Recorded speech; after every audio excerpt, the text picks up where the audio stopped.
Manchester United are riding high. The next game is against Liverpool.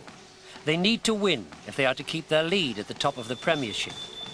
Ferguson prepares for the challenge. A manager searches for motivation because he knows how to search for it. I mean, I know where to search for my motivation. And I think doing a bit in the gymnasium is good for me.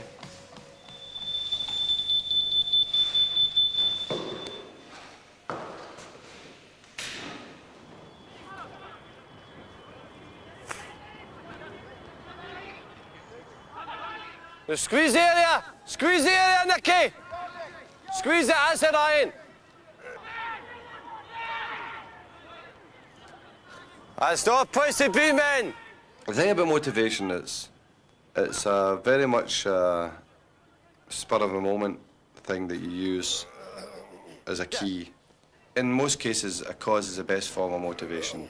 Religion, your country, Manchester United against the world. We use it, I use it, from time to time.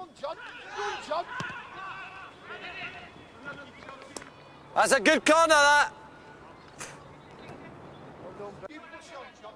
Give him an angle, give him an angle! Oh, across Pally! Across Pally! The team mirrors its manager because they reflect a lot of what you are in your life and what you believe in.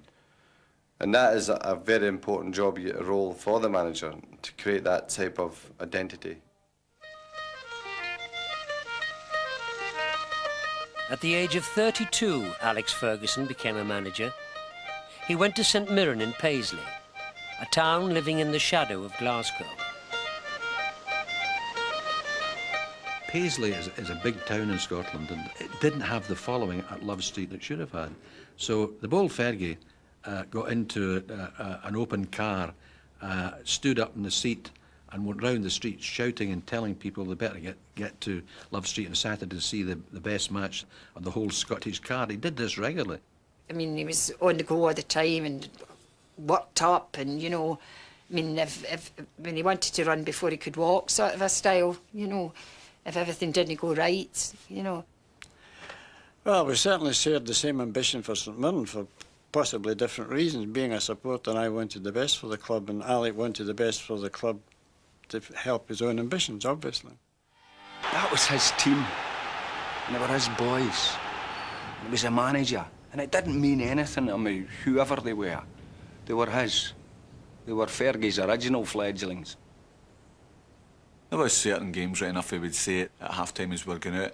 I'll tell you now, if you are beat, don't come in that dressing room. Don't come near here, so there was no way you're going to get beat and face Fergie.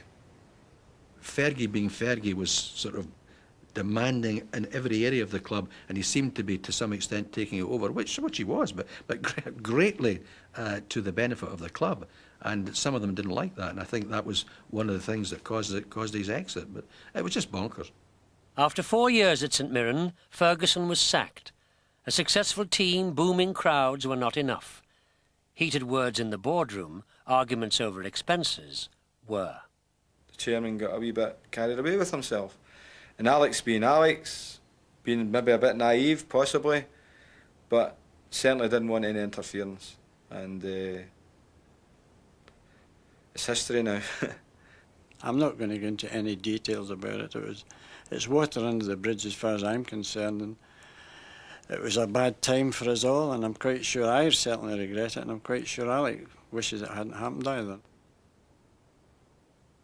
The worst thing that's ever happened to St Mirren Football Club is Alex Ferguson leaving the club. To be honest, I think it's been devastating to the whole of Paisley as well.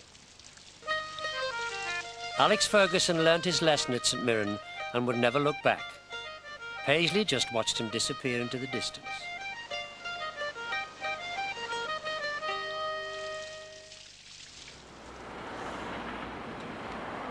Manchester United play Liverpool tomorrow.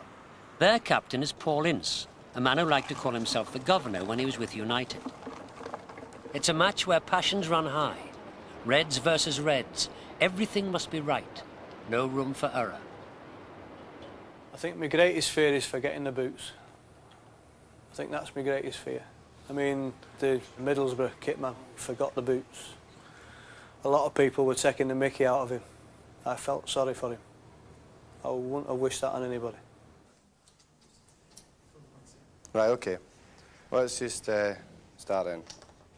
The straightforward, as far as I'm concerned, you look after McManaman, close him down quickly. You don't need to detail a player. It's whoever's nearest, go and close them down, play against them. And don't allow them to then dictate the areas in which they play. We've heard it every time we played Liverpool. McManaman's doing this. We know that. He doesn't really have to tell us because we know. I think he likes team talks. I think he likes to talk to us. I want you to go back 3 years ago, how we lost the league. We lost the league at Anfield by not listening to that instruction about McManaman.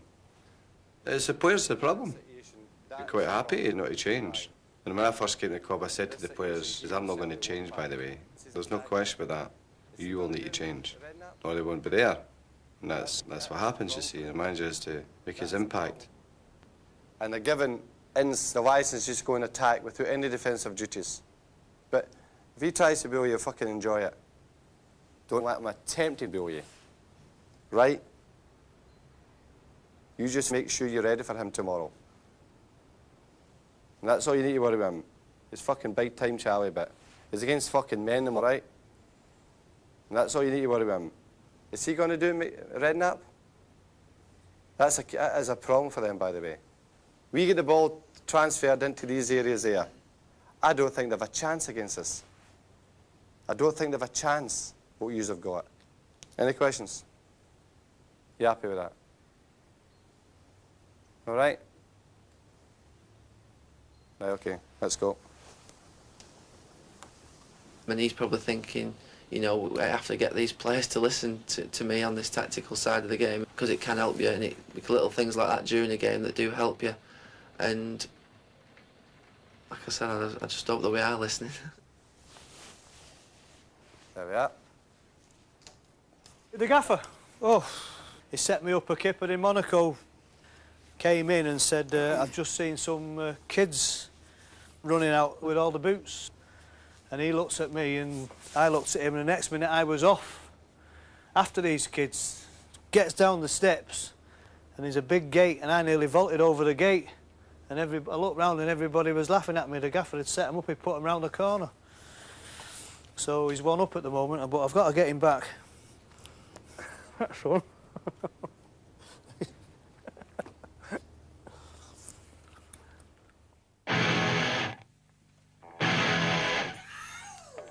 Alex Ferguson told Aberdeen they could be the top club in Scotland. Nobody really believed him. He told his young lads they could be the best team in Scotland. They believed him. They were too scared not to.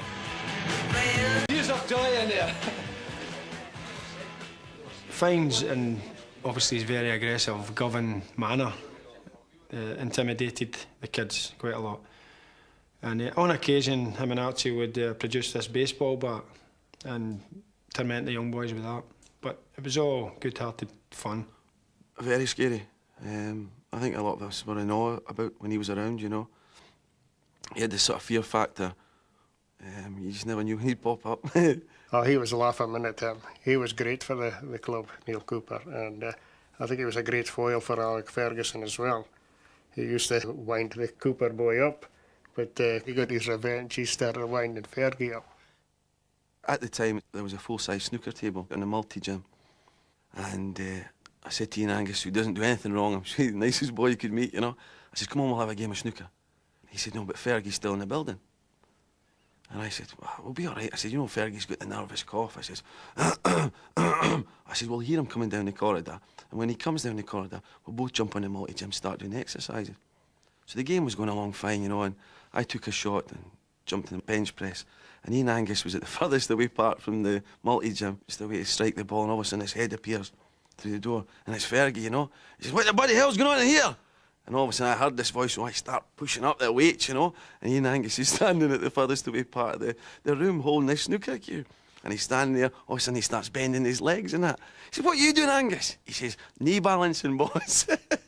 Exercising my knee. He says, look at Cooper, that's an example for you. Well done, son. Keep up the good work. Angus, I'll see you later on. The Scottish press is based in Glasgow. Ferguson told his players they were biased. if I went up to Aberdeen and I said something critical about the players, he would wait till I was coming back, and he knew I was coming back, and he'd storm into the dressing room and say, "That's so-and-so Cameron is back here today now. You know what he said about you the last time? Get out there and show him. That's the West of Scotland press guy. Show them how well you can play." He does it with Man United now. It's, everybody hates us. The press don't want to come to Aberdeen to see you playing top games. They don't like you, because they come from Glasgow, they think they're superior people. And we bought it. I fell for it. And it used to be like 11 Tasmanian Devils on about out there. To win in Scotland, Alex Ferguson had to beat the old firm, Celtic and Rangers, the Glasgow Giants. He used everything to convince his players they could go there and win. He told them everyone was against them. The referees, the press, the league. He made them angry. He made them win.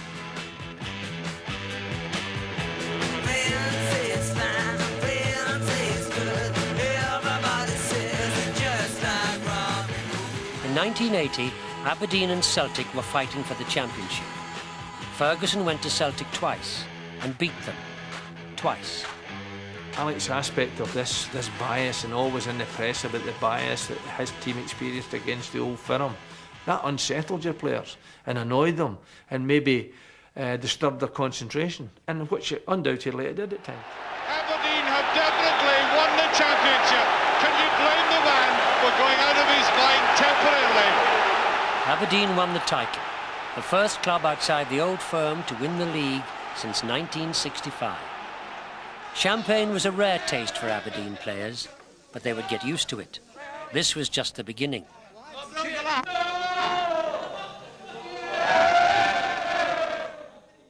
Ferguson demanded from his players what he demanded from himself. Everything. Their whole lives would be devoted to the cause. You used to come round your house on a Friday night, you see this car sneaking by on a Friday night, seeing if you were in. What a sad man on a Friday night, sneaking about in his car to see if I was in. When Alec was, the manager was about, you know, you wouldn't even dream of drinking. But I don't know what happened. I mean, to this day, someone passed me a drink. Someone shouted it was a Bacardi and Coke. 5-10 seconds afterwards, he seemed to jump out behind from a pillar, you know, and in sort of jest, he said, "What's that you're drinking, Cooper?" you know.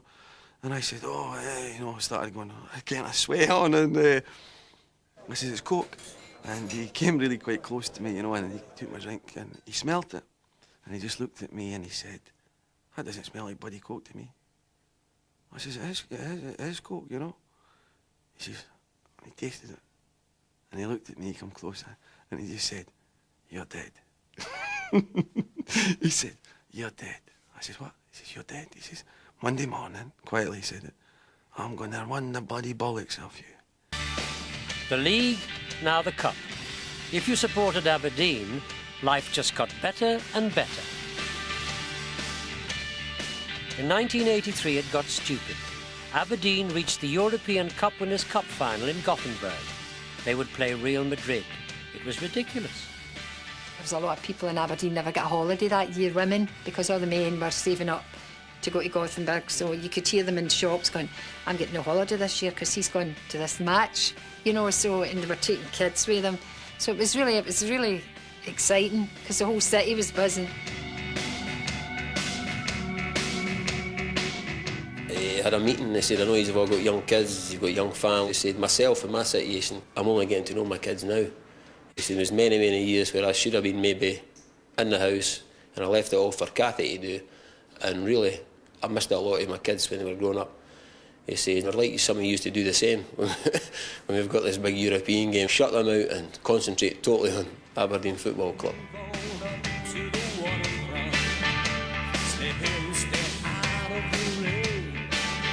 It was a once-in-a-lifetime experience.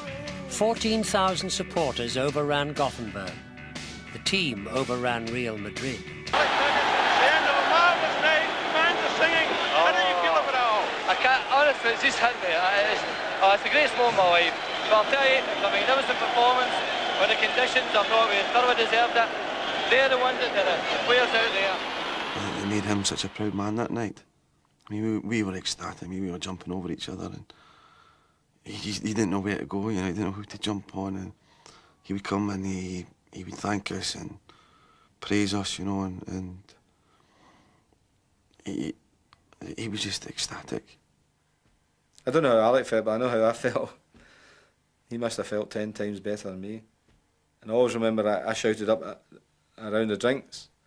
I got a fright of my life, and the boy, it was equivalent to £27 for a round of, I think it was 6 beers or something like that.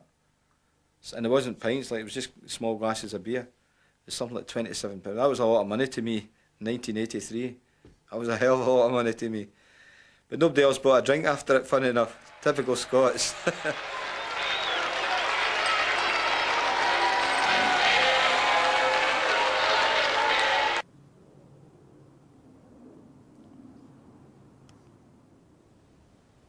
Friday night in Paris, right? Who's sitting right next to me?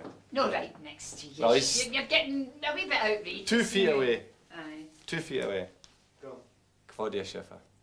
He phones me up and tells me, I'm down at a party with 40 kids, and he says, "No, who's sitting in this restaurant?" That's a big deal. I'll tell you, I'm sitting my captain book. You'd be proud of me. I did be able to keep her off me. I'll tell you.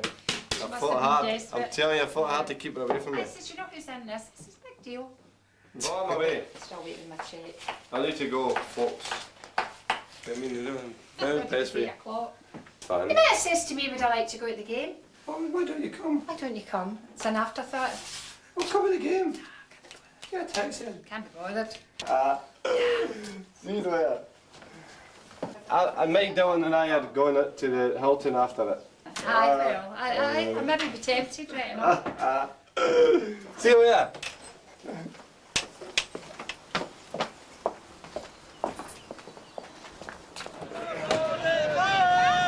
United are having a poor run of form. Arsenal are catching them up at the top of the Premiership. Nothing less than a win against Liverpool will do.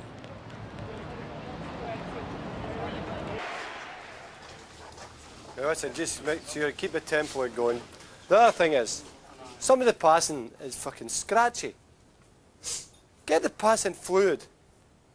Good touching the ball. You don't always need to pass it first time. You tried it and once it took you 15, 20 minutes and you lost it. Take a touch in the ball. Now look at that and they're playing a back four. There's the places to play. Most managers can earn their money just in a half-time team talk alone because of it changes the state of play and you then can go on to win a match. And we've done it many times at Old Trafford. It's an important time, that half-time, preparing what you think should be said. Right now, get yourself sorted, okay? Come on. No easing up, come on now. Listen, don't let yourselves down here now. Don't even fucking attempt it. The match finishes 1-1. It feels like a defeat. Do we need it? The way you're talking, you think we're bottom of the league, we're fighting a relegation button, we're going for the championship here. No, I'm we're top of the league, we shouldn't be, we're too hard to please, we're too used to success at the moment. Just a minute, make the point. You know, in Europe. Cantona resigning and wanted to go and be an actor, which is fair enough, but he was never really replaced. Now, Sheringham was supposed to be the replacement, and he's over 30. He's not the replacement. Fergie's always said that if he wants a player, he's got a budget there, and he can go and he can get the money and he can go and sign whoever he wants. So when we thrash Juventus, they were all on about everybody's good, all the kids good. We've got like Curtis Thornley coming through. No, there was no mention of buying big players then, was there? Well, we didn't need them because United were playing well. We should have been going out and buying players like Salas. This boy Salas, we should have burst the bank to get this boy here. He would have done it for us. He wouldn't have replaced Cantona. It's the worst season ever for injuries. Club directors have a monthly board meeting. Alex Ferguson is invited to attend in his capacity as manager. Can I sign the minutes of the 27th? I have had those already. And can we approve the minutes of the 10th of March? On the contract side, good news, Ryan Giggs has signed a new 5-year agreement. And Paul Scholes is coming in this afternoon to sign a 7-year agreement, yeah. It's a question of management, and I think sometimes clubs come in for criticism because the supporters will want you to buy anybody. They don't care if it's 3 times the wages of your existing stars. But in the longer term, that will actually destroy what you've tried to build up. But somebody has to be judge and master, and sometimes has to make those unpopular decisions. And it is a business, and the manager is an employee of the company. No question about that. You're an employee, just like all the rest of them. But also, the chairman has to recognise your position too. I think that the record's there to be examined. We don't go willy-nilly for players that are just going to be piled up in the stockroom or anything like that. They're there because we need them. People are not available for. So if you turn to page 2. Alex Ferguson, don't be fooled, he is an astute businessman, I mean, very aware. He's equally focused on the job that he has to perform. And there are times where he will fight his corner and dig his heels in for something that he thinks he has to achieve his part of the business. Who's refused? Terry Sheringham, the 2 Nevils, Casper, David Beckham. Are they going to that space thing? Yeah, I think so.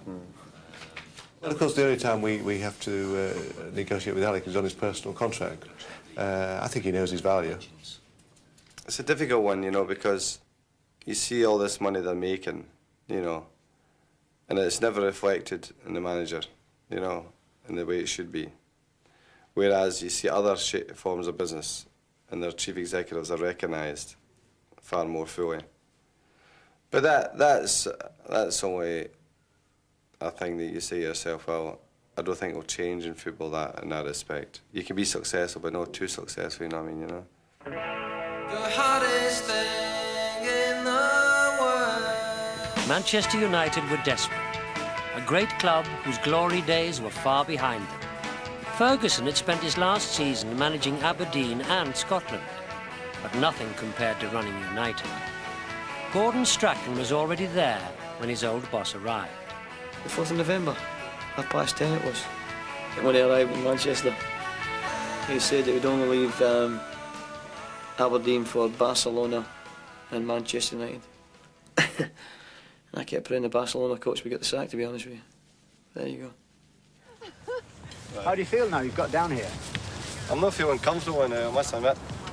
It's bad when you all get to the road. They're giving you a good welcome, though. Oh, great. Aye. So you're looking forward to the rest of the season? Yeah. I mean, it was exciting for the boys coming down to a big club like this, you know. But I must admit, I wasn't happy. You know, it took me a wee while to settle in. But there's no way he was going to turn that job like that. I wouldn't expect him to, you know. But I was quite settled in Aberdeen, you know. Cathy stayed back in Aberdeen while Alex made the move to Manchester. Instead of his wife, he moved down with his assistant manager, Archie Knox. We lived in a semi-detached house in Dunfermline it was.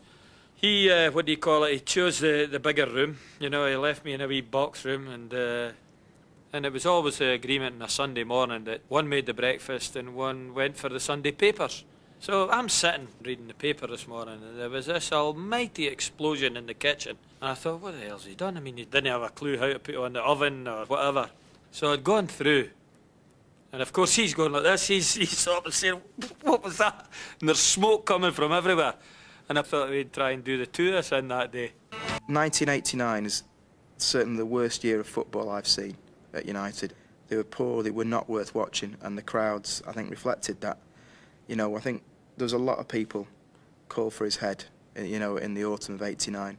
I took a bed sheet off the bed, a light blue bed sheet for some reason, don't know why, black paint, and basically expressed my feelings in the banner, which said, 3 years of excuses and it's still crap. Ta-ra, Fergie. The banner was raised to cheers at Old Trafford. The Fergie out bandwagon was running. People criticised his signings, criticised his sales. They said he was out of his depth. His darkest hour came at Main Road, the derby match against Manchester City. By the end of it, Ferguson said he felt like a criminal. And the Manchester derby, a new occasion too, for the new United chairman, Michael Knighton, taking his seat in the hot seat at last. It's 2-0! 2 goals in as many minutes!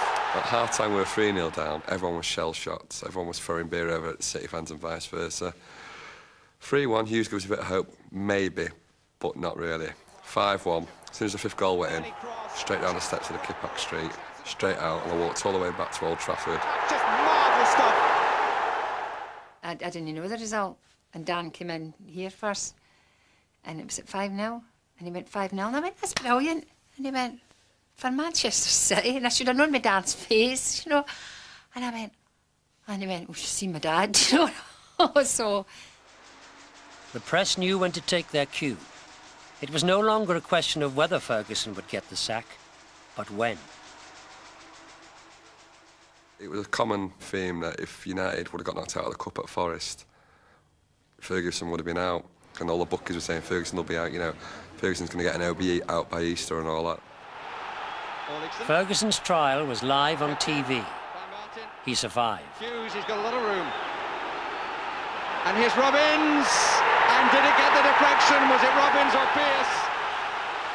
Manchester United in the 1990s started snowballing from that day in January 1990 when Mark Robbins scored that goal, because we went on to win the FA Cup that year, and then, you know, his buy started to come good, and we won the European Cup Winners' Cup, then we won the league and the FA Cup.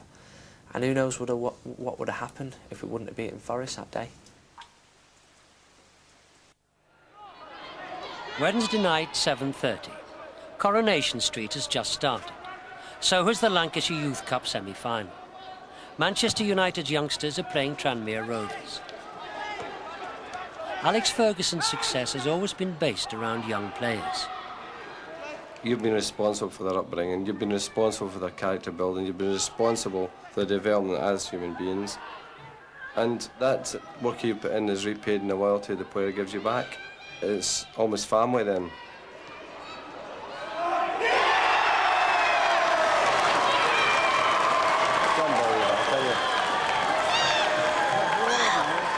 It just had to happen, didn't it? Anyone getting into football as a manager, you have to work hard. It's a commitment. I mean, I go to games and I go to some godforsaken places, you know, hoping to see something. You know, the workers, they're all out there going to games every week. They're playing for memory.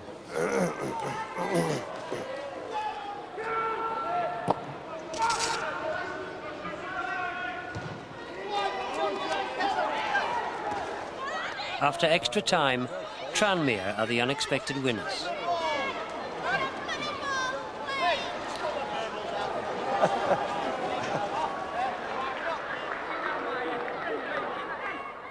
What do you think you would say to them now, just to try and pick them up a little bit? What would you? No, I wouldn't say anything. No, because it's an examination of them. Anyway, there's a lot. Some may not make it, you know, and I think that it gives you a guideline about the progress they're making, and that's important. That's great. Thanks a lot, Alex. Oh, yeah. Cheers. Right, see you tonight. Cheers. Night. Bye. I'd got myself a Jeep, I'd got a big dog, I'd got a set of drums, I'd got the house, I'd got sort of everything, all the little playthings and the toys. And he came round after someone had told him at some function he'd been to. They'd seen me and Giggsy in Blackpool on such and such a night. We were on the Pleasure Beach, about 8 of us. He says, no, it couldn't have been Blackpool. I sent them home. He said, I sent them home and told them to go to bed. They couldn't. No, he said, look, we've got their autographs. The kids got their autographs. Right, that's it. Got up from the function in his dicky bow, came round to my house, banged on the door, forced his way in, kicked everyone out that was in the house, and says, like, sat me down, got his face right there. I was like, right, you're getting rid of your dog, your house, your car, and what are they, them drums? Get rid of them as well. And it was like, get rid of the lot, you're back in digs again. So that was it, back in digs, house sold, girlfriend back to Birmingham. That was the last I seen her, I think. I went up to Brian Robson and said, do you think I should ask for a club car? You know, I'm a regular now, I played 20, 25 games. Do you think I should go and ask for a club car? He says, well, yeah, I don't see why not. So I asked Steve Bruce, he says, yeah. We all said, yeah, Giggsy, sure, your cup car. Of course you are, you've played 15 times in the first team, you're one of us now. Come on, ask him on, you go. So I went up expecting, you know, say, oh yeah, no problem. So I went, you know, Gaffer, I've played most of the season. Any chance of a club car? And he just looked up at me and went, club car? You're not even getting a club bike, now get out now. And I walked out and all the players were outside just laughing at me and they knew what he was going to say. It's virtually impossible to determine who surprised the most by the event of the last 24 hours. Alex Ferguson, Cantona by the speed of it all, or the Leeds fans who afforded him cult hero status with the chant, "Ooh ah Cantona." Ooh ah Cantona. They won't sing it here. Definitely not. Alex not handled him properly he would probably have not been here as long as he stayed, and we wouldn't have been as successful. Cantona was the key to everything that followed. In 1993, United raced towards their first championship in 26 years. Alex Ferguson, of course, is a great manager. He knows exactly what the players need in different kind of moments. Sometimes he needs to be calm because the player needs confidence, and he knows when he has to scream to them. You know, scream, yeah. And I think it's what it makes the difference between him and the other managers. Alex Ferguson has won 4 Premiership titles with Manchester United, but he won't win it this year. Arsenal will be champions if they beat Everton today. United play tomorrow. Putting a bet on Fergie's horse. His team's out to go by. No. There's your money down the drain again.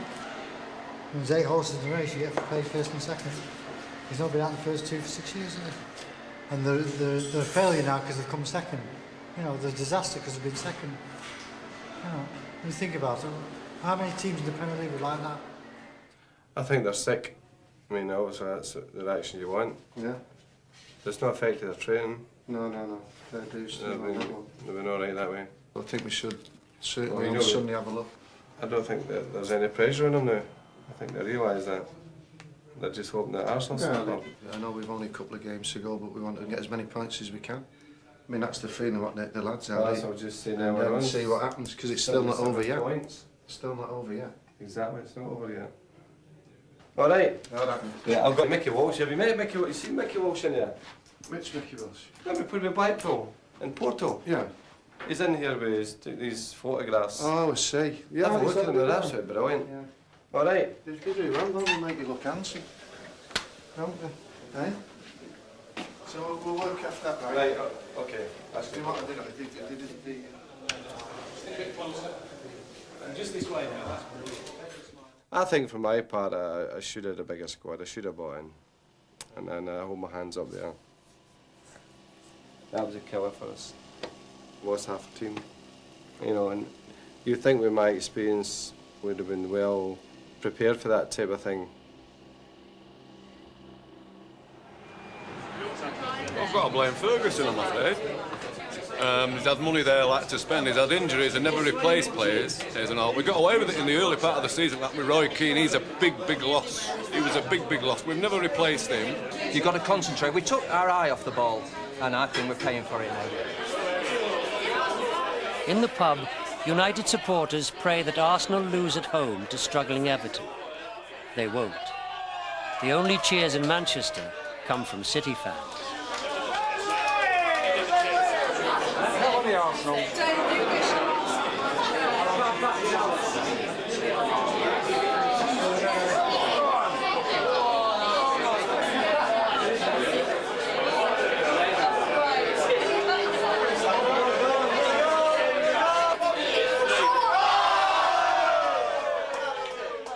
I didn't bother with the Arsenal game. I watched the City game. I was watching the snooker, and it flashed up Arsenal win Everton 0 after, was it 5 minutes, I think, or something like that. Anyway, it didn't really bother me. I wasn't expecting them to lose. But when I saw 1-0, I said, well, after 5 minutes, you're not going to be worrying about the rest of the day, are you? So my day went in quite quick, actually. My wife thinks I'm too greedy, you know. Maybe I've been expecting to win the league again, and she makes a good point. She says, you can't win it every year. I think I bring him back to earth, you know, sort of a... I mean, he realises when he comes home that there's more things in the world, you know, than football. You know, you've got to remind him that, you know. Which is true, but you try to tell your supporters and maybe your directors or your players that it doesn't go down, because... Particularly supporters, because their whole life is about going into work on Monday being proud of their team. So his whole life is revolving around our fortunes, you know what I mean? So they wouldn't understand Kathy's point, but I know what she means. I think she's right in a way that, you know, you can't win it, but your intention is to win it every year, you know?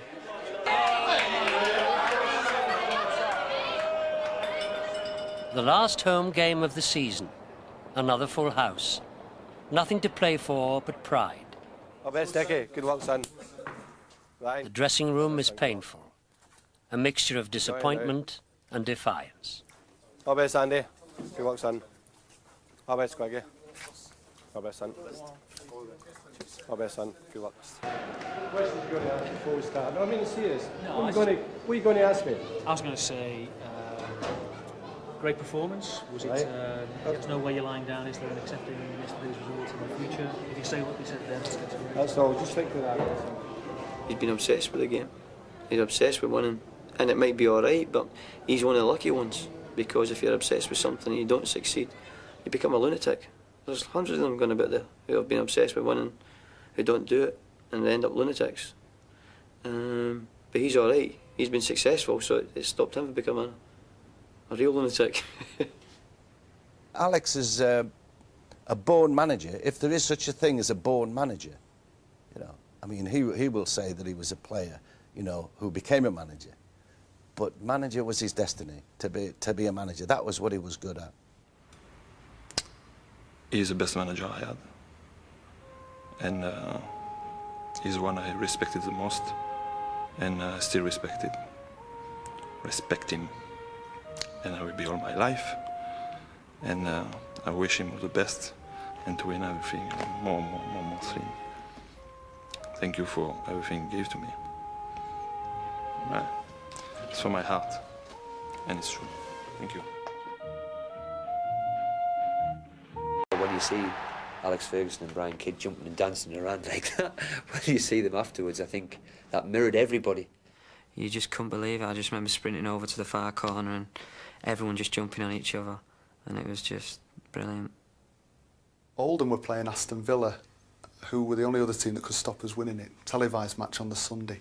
About 7 or 8 of us, and the kids were there and the wives were there, taking a passing interest.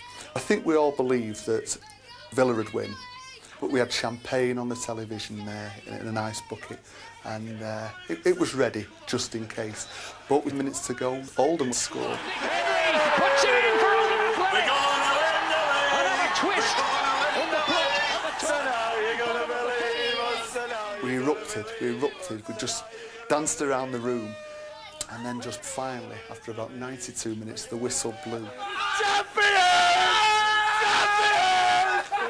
I honestly can't remember a great deal about it, because I left the room then like a screaming banshee through my sister's French windows.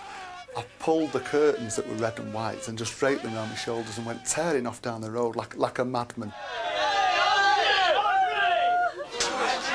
The party's gone on and on and on. And I remember Alex ringing me about after that, and he says, just make sure to have a couple of glasses, you know, because we've still got an important game tomorrow. Like this on the phone, you know, oh yeah, tried to keep the noise down everybody's unbelievable time.